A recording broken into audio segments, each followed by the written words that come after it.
gị na nwa virgin kịrịkpaba ga-agbagbu na ọ bụrụ na echegharị ọpịa agọ ka onye ga-ego bịa bịa defend ya onye oshi na-abụ yeri ndị fada na ndị pastọ ike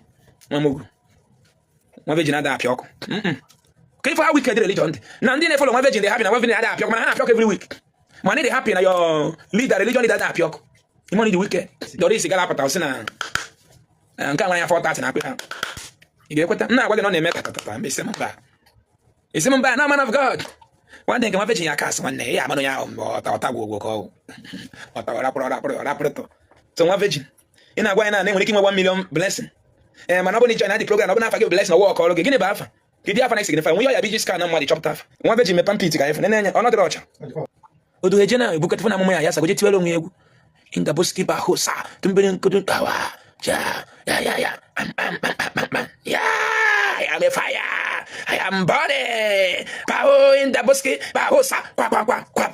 If you come into the boy, naturally hip hop. O meet the motor for Mosuleman, ko beri ebere we agafia. O meet onye body or reality. Enwe ya blessing. Enwe cancer, stage 4 cancer. Dora kunye enwe cancer. Nwere no ncha betere na ebere the whole pastor na Nigeria. Nwa ya dekpo nwere cancer nwa anya. Enwere ncha betere. Oku jidere no ko yo motor for gba ha nche nwe ye bupute no no ke. Eji ebere menyu oku. Nwa virgin choy me ebere je buta more tank. Me go je lift more tank from police station.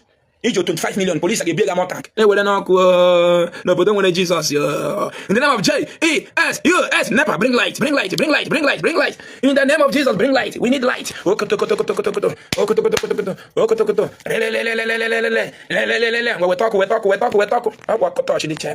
China sala me bala. We na mo touch China. Munyera nyoko mama munyera nyoko.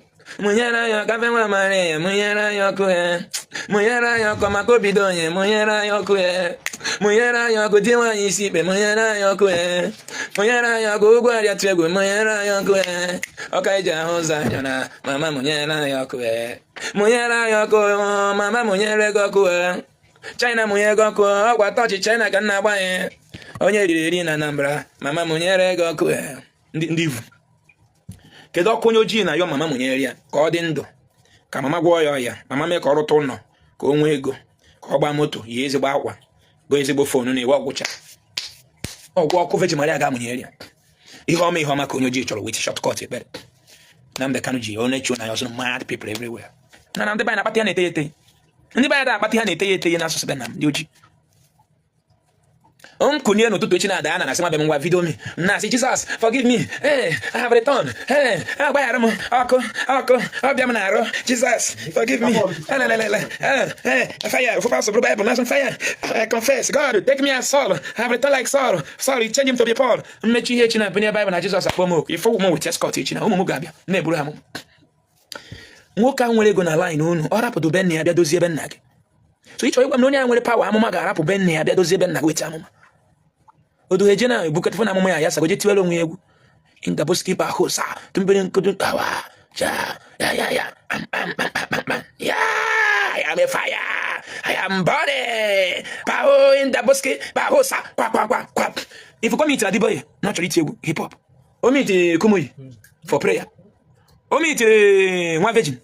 O meet Elijah no maka konwe ikete. O meet onye ọba ọrịa. Piom piolokotom. Bonkolobom. Onye nwe no si no na-eti egwu agwa maka o meet. O meet Pastor Christ. Ko beri ebere ko we ti egwu ga. O meet moto fofo yen Mosuleman ko beri ebere ka egwu ya ga afia. O meet onye ọba ọrịa reality. Oh reality. O meet Flavor ọba ọrịa. Flavor we piere aka na Nigeria. Bosi he game egi. Bosi he kali egi ga-ekwudo oge. Bosi he kali egi ga-ekwudo oge. Ị ga-ama na mmadụ bụ chi. Ị ga-ama how useless God ma Jesus dị. For that idea of God ndo chara si onu. Rap mmadụ bụ chi bịa ndị Igbo gwara anyị. Bosi he kali egi ga-enweta egi. Ihe kali go nweta egi. Kwa gị na-achọ miracle. Ị kara na obi kọba na nwe ego. Ị na-achọ miracle ewetara m 50 million ka m gbara ya n'isi gị. Jee kpọta onye village unu miracle mere dala isi kpụrụ isi. Ndị village mana okpuru isi. Dala ngwọrọ. Nwanne anyị nwoke Zugo TV Global. Wee kpọọ m sị na ọ na-etegri channel. Kpọta m sị na onye ihe mebere n'ọkwọ. Na agabije mechezi agabije. Na mama unu na-eje ke ndị mmadụ bandage n'ọkpa onye abụọ ya for 3 months. Emesa atọ pies na ọgaghị iche. Ama m format unu na ọgwụgwọ ka na-agwa. Kpọta onye isi Jesus mara ọbụzọ. Ihe niile ọ na-ewu tupu amụọ m na gị. Ọ na-ewu na onye ngwara agawa na ndị oshi na-ebe aka na comment. Ndị ori. Ndị ụka criminals. Gị na nwa virgin kịrịkpakpa ga-agbagbu na ọ bụrụ na echegharị ọpịa agọ ka onye ga-ego bịa defend ya onye oshi na-abụ yeri ndị fada na ndị pastọ ike nwa mogu nwa virgin ada apịa ọkụ ka ife ha wicked religion dị na ndị na-efolo nwa virgin dị happy na nwa virgin ada apịa ọkụ mana ha na-apịa ọkụ every week awasị ị na-apịa ọkụ every week mana ị dị happy na your leader religion leader ada apịa ọkụ money dị wicked money be wicked soul ị na-echenji mmanụ every week mana ị dị happy na pastor ga-adị echenji mmanụ ọ bụ na Doris gara apụta sị na nke a nwere ya 430 na akpị ha ị ga-ekweta m na-agwa gị na ọ na-eme tatatata mgbe isi m mba na man of God nwanne nke nwa virgin ya kasị nwanne ya amanụ ya ọta gwogwo ka ọ ọta rapụrụ bọsị nke ya ga-akasị so nwa virgin ị na-agwa ya na enwere ike inwe 1 million blessing mana ọ bụ na ị join the program ọ bụ na afa gị blessing ọwụ ọkọrọ gị gịnị bụ afa kedu afa na-signify nwe ya biji scan na mmadụ chọpụta afa bụ ihe mmadụ na-emere mmadụ ka e wee mmadụ na ọnya nwa bụ ya kedu gbasazi ya na ekpere eche na mmadụ bụ mmadụ join omenala bụ ụzọ eziokwu ebe ọ bụla nọ ka anyị kụziere ụmụaka reality ka ama ma ga-ewere iwere ụba ma ogbu na igwe anyị eje challenge ndị ọcha onye nke asị the day God Almighty will arrest you nenu nwa bụ Omero Buhari arrest ọcha gị 8 years nwụọ Tinubu na-achị gị na God emebere arrest ọka Muslim vice president gị God emebe Peter unu na-enwe the sense before ikwu okwu iche na-eche president na-achị ọkwa Muslim vice president go anyị na God ga-eme ya arrest unu enwe dị Egypt niile Muslim Dubai niile Muslim God emere arrest no single reza onye ụzọ wan ka God ya arapụ onye Dubai ihe ji visa ya gaa the whole world bịa mee arrest ma bakwara gị ike gbọọ nwanne m Peter Bosa si the day God will mighty will arrest me ya bụ asụsụ m ji eri ndị mmadụ God arrested me ọ gị mere onwe ga-arrest gị nakọba ndị mmadụ ego dị aka iwere eziokwu kwusa aba ka dị mma enwere Jizọs na-enwe ihe hepụ gị mbọsị reality ga-ehit gị kacha ije sinụ n'ụlọ na ego parish ka esi awụnye ya glass ọ na-ama mma na-agwa gị na na-emebi ihe everlasting business in Dutch create to enrich them pocket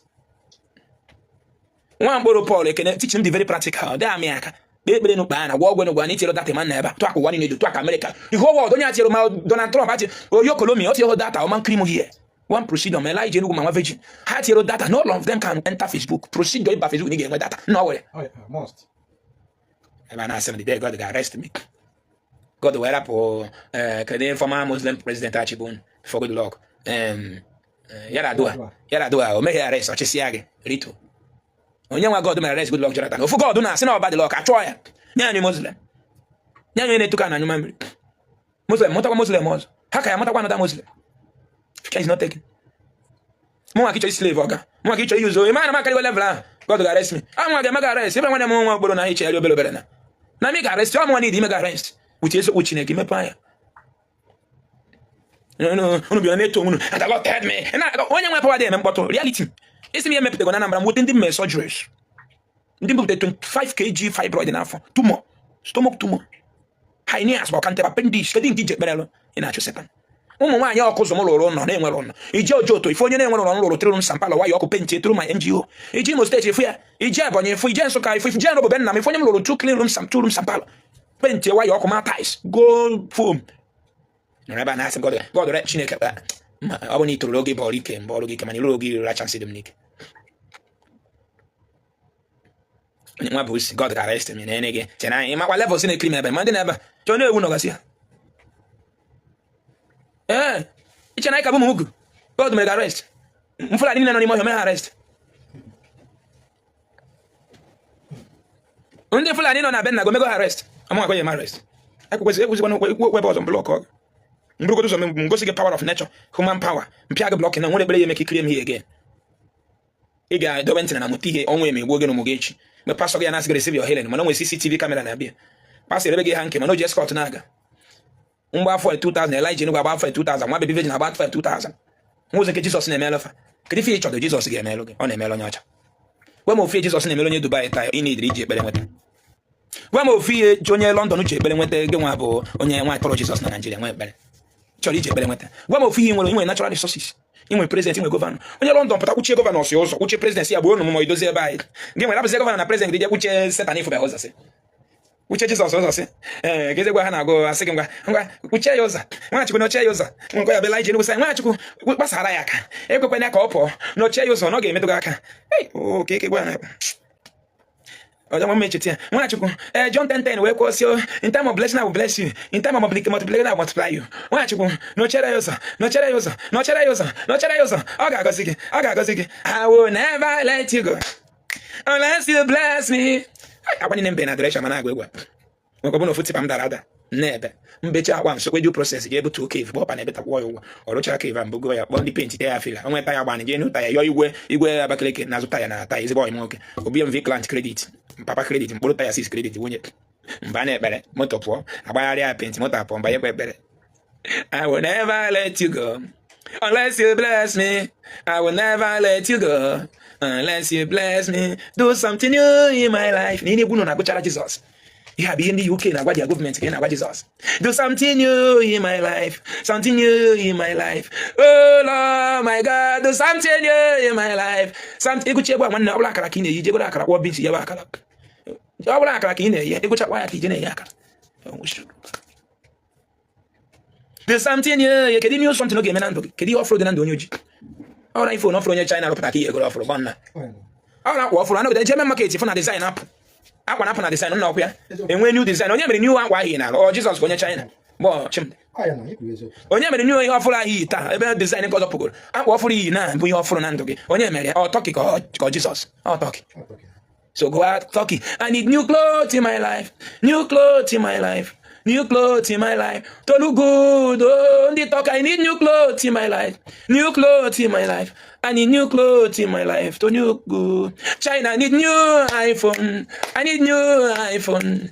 I need new iPhone. I need new model television. I need a new watch. I need new ceiling fan. China, I need new roof. Oh China, oh China. China kia na guru you need a new 10. Nandi na new 10 when the China ni mendoge. Meme magi sinon. Meme magi sinon. Oh God, do something in your life. Kadi new again menando. Kia ni nene mado offer bi mado jaka ropata. No bas. Iyi pakwa baroto na baroto mona ka bro fura karata. Abaina ba bro karata. Okuya enweze ge yawo. Okuya ai choka ai cover nwa. Yo mado jaka ya ropata ka ige ji cover nwa ndi Mona ke bala talk to twice be one now. New things madu ge make I look good but onye talk yiri talk close yiri talk gamu yiri si bump straight. Enwe chena bump straight na bacha na nke bụ nke 1 million. Is into onye ọcha. Onye oji ama panwuzi n'isi odi ogo n'anya. Ọ na-egbu isi onye ọcha. Bump straight. Buri ọ na-eme isi ụta. Oh, bump straight onye ọcha bụ new things in your life. Ụmụ nwaanyị begin the level, the grade, fear, really good, man na ife dị, n'iji ife. Ni something dị gị n'ala. And ya jakwere mmadụ bụ ihe dị ya na akpa ọga. When afọ bia je kwa balo we rola amaghị na agụta na mgbugo obosi onye bala nwere afọ bia ọ chịrị Turkish yiri na akparo dị fon man aka gba mi sta every day go sir ebe amadị na onye balo ọ wasị ihe mere ọhụrụ dị ọhụrụ che na big man bụ ihe mmadụ rọpụtara ọbụrụ Jesus understand so you ga na go ya make something good in your life bụ ndị China and America anyị nwere like Toyota products anyị try go ndị Japan egwu we need a new car in our life oh Japan le parada Japan Suzuki na Tokyo la pa Rinda Kama. Something new in our life. We need new car in our life. New RAM4 in our life. New Highlander in our life. New Venza in our life. We need new Camry in our life. Oh Japan, Japan Bigo. We need new model Camry. We need new model Prado. We need new model Sienna. We need new model RAM4. We need new model Spider. We need new model Avalon. We need new model Tenon. Oh Japan. Japan motom na ba pugo na model. Motom na ba pugo na model. I need a new thing in my life. I need a new car in my life. I need a new Lexus in my life. I need new Lexus in my life. I need new Spider. Oh Jesus, oh Japan. Oh Japan ke ani bere nyegi Toyota afolo. Bro Jesus, ibro nyara. Oh Japan nye new Toyota. Ebe obani fa na Toyota do Japan nwe. Ma were Japan ti wembu ichiri ofu ogboni ti were ndi iche nwa bus onye gift nwa bus ampiti mu nke go ka nke mma ọ dịrị ọcha ine jelosem anu gogwe mu nwanyị onyi enya nwa beji me pampiti ka ifu nenya ọ dịrị ọcha man ọ dịrị clean nwa ko dị ya wonni o yipu single onye gift I'm go see my backside I'm go talk even with mkpa for height or you jealousy anu go mu ayo imona prayer point no me mu virgin ekpere imogana mu anwa na abi no the single prayer no me mbi no ofo ye kita bo mu virgin now Jesus asakwa ni ekpere mbi na ofu nwe memba nwa veji na-afụ ya n'ụzọ na gwa ya na nchọrọ ịnụ ya na m chọrọ ijefu ndị be ha ọ ghọtawa na ekpere a nwa veji mkpere na wọkụ ndị okwas echene ga-adịwa na akaụnta nwiti eziokwu nwoke na-esi ndụ kedu mma ebido nwoke na-esi ndụ nwoke kwụ n'ọkụ tarị ndị ụka EFCC ndị chọọchị arụ mere ndị ụka ndị oshi itie gasị ga-ebe na egbuo gasị na ọ ga-egbu ndị oshi na-ejiri egbe life is pure logical ọzọ original dị Obinna nwanne m life is pure logical that is the essence of our way na gasị find x logical ọkwa ị chọgide asị 1 divide 1 minus 2 logical something ọ were eziokwu life is all about logical NIPAX exam is all about again logical ọ were ya nna ana m akwụtekwu ya n'ọnụ bekee rapụ logical the exam gị mami ma ndị a rapụ ife ọzọ original dị udere na rapụ eji the exam with faith rapụ logical the exam with faith and logical can get pass exams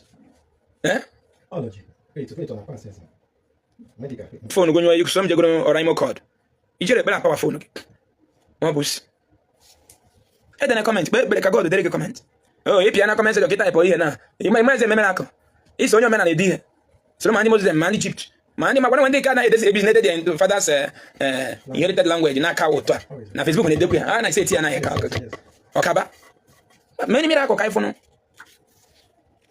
gwa m ihe ọjọọ mere gị gospel of nwanne m gwa m ife ọjọọ mere ndị ala na ngwara ezo ọ dị ime m ọnwe jejide ya n'ụwa gwasị na akpọ m na fon na mepik onye na-ewetara m ọnụ mosampit ma bụ ozi blessing enwe bụ blessing enwe cancer stage 4 cancer dọrọ akụ nye nwere cancer nwere ncha kpetere ya na ekpere the whole pastors na Nigeria nwa ya dekpo nwere cancer nwunye anya enwere ha ncha kpetere ya ọkụ jidere ụlọ kọ yo moto fofo gbaa ha nche nwe ya ebupụtara n'ụlọ ke iji ekpere menye ọkụ nwa virgin chọrọ ime ekpere oje buta more tank me ekpere je mu lift more tank from police station iji 25 million police ga ebiega more tank buti ya 3 dowo funi loba dowo funa azụ ya uchiweze gị nwa mugu na ọbara Jesus uchiweze gị na ọbara Jesus i were logical i were the exam pass ebro graduate i besa na religion isi me na logical mo ya ọbana si mo me asị nwa mugu sister gift welcome ekpere no gift ekpere onye gift ekpere biko no seti aka n'isi onye na repeat after me jide aka n'isi onwe has na gịnị nwa barrier distance is not a barrier biko mo Chineke onye ọbụla jide aka biko tinye nye moji onye ji aka n'isi jide na aka n'isi onye gift na repeat after me mmụọ ọbụla nọ n'isi onye gift kpochie ya ọbụrụ ọbụmụ nwa virgin ọbụmụ Elijah Enugu ọbụmụ moto ọbụmụ ya ndị eriri ọbụla osina choosing osina Anglican osina Catholic abịa osina Pentecostal anyị emegide ya bịa pụọ n'isi ya pụọ the count of 3 pụọ 1 pụọ 2 pụọ 3 n'isi onye gift power jidenya jidenya onye gift ndị lere bido taa onye gift geje wele nzu wele ọjị wele edo wele ọjị wele ọkwa ọjị kpọkwe ndị iche kpọkwa arọbụ na-agụ kpọkwa Amadioha kpọkwa ụmụada kpọkwa ụmụọkpụ bido taa gaba ka ọ na-echi ya azụ na omenala nne ya ka oriri niile ndụ karịrị ya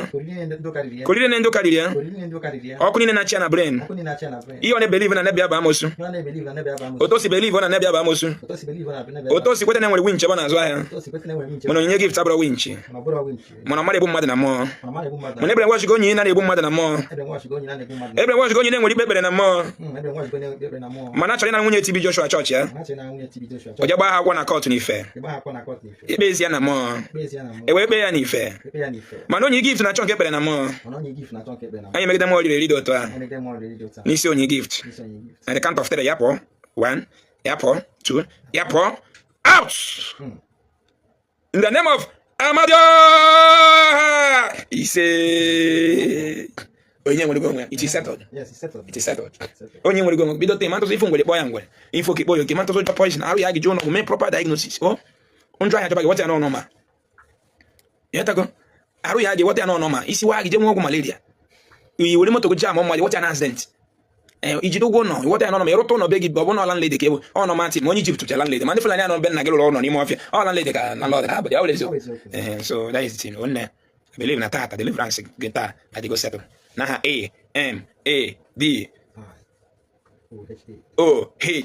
AMADOHA it is settled. Channel so no amasị JESUS. Nke nwa bụ AMADOH. Amajoha! It is settled. It's settled.